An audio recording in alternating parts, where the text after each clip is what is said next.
আমরা শিখেছি কিভাবে স্ট্যান্সে দাঁড়াতে হয়, কিভাবে ফুটওয়ার্কের মাধ্যমে এক জায়গা থেকে অন্য জায়গায় চেঞ্জ করতে হয়। আজকে আমরা শিখবো কিভাবে পাঞ্চ করতে হয়। So welcome to the third day of MMA challenge. বাড়িতে থেকে ফার্স্ট অফ অল আমাদের কিন্তু আগের দুটো ভিডিও দেখে আসতে হবে স্ট্যান্স এবং প্রপার ফুটওয়ার্ক ঠিকঠাক হলে তবে আমরা পাঞ্চিং এর দিকে যাব। বক্সিং এ মূলত পাঞ্চ থাকে জ্যাব, ক্রস, হুক এবং আপার কাট। তো আজকে আমরা মেনলি জ্যাবের উপর মাস্টারিং করব। জ্যাবের জন্য আমাদের যে কোনো স্ট্যান্সে দাঁড়ালে সামনের যে লেগটা থাকে লিড লেগ এবং সেই দিকের চেস্ট এবং শোল্ডার থেকে আমাদের পুশ হবে এবং গার্ড যে ছিল না, গার্ড থাকাকালীন ডান হাতে আমাদের পেছনে আছে, ডান হাত পা, ডান হাতে গার্ড থাকবে এবং বাম হাতটা এখান থেকে কাঁধ বরাবর থ্রো করা হবে। হাত কিন্তু এরকম সোজা নয়, নাকের এরকম ঝোলা থাকবে না। আমাদের সাইড থেকে দেখে নেব, এখান থেকে কাঁধটা ঘুরবে এবং এখান থেকে হাতটা থ্রো হবে এবং আমাদের চিনটাও কিন্তু শোল্ডার বরাবর থাকবে এবং আমাদের আই সাইডটাও সামনের দিকে থাকবে।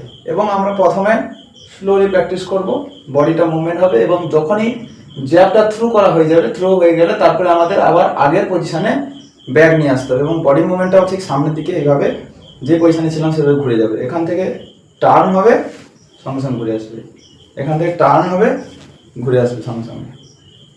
এখান থেকে এইভাবে নয়, এখান থেকে সোজা জ্যাবের জন্য। আর অবশ্যই গার্ডটার কথা খেয়াল রাখতে হবে।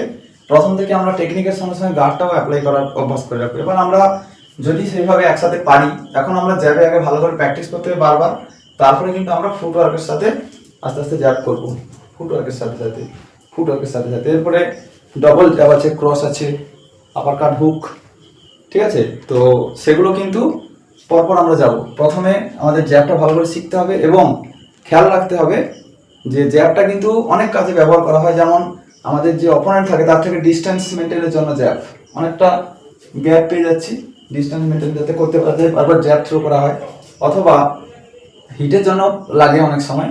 তার সাথে সাথে আমাদের কম্বিনেশন মানার জন্য, যেমন জ্যাব করলাম, ক্রস করলাম, তারপরে আবার যে আমরা জ্যাব থেকে হুক করতে পারি।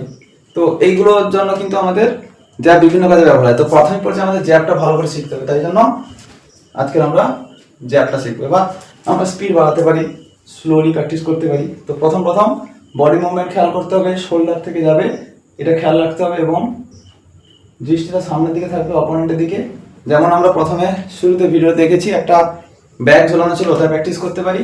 গার্ড যদি না থাকে আমরা কোনো নরম জায়গায় প্র্যাকটিস করতে পারি, ফাঁকাতে শ্যাডো প্র্যাকটিস করতে পারি। তারপরে আমরা যখন অনেকটা আমাদের কন্ডিশনিং হয়ে যাবে আমাদের হাতে, তখন আমরা কিন্তু ধীরে ধীরে খালি হাতে প্র্যাকটিস করব। তো আজকের এইটুকু ভিডিও থাকলো।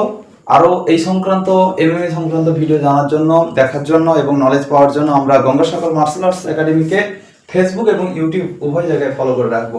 তাহলে আমরা শিখলাম জ্যাব, জ্যাব, জ্যাব, খেয়াল থাকে যেন শোল্ডার, এলবো, সেখান থেকে থ্রো হবে।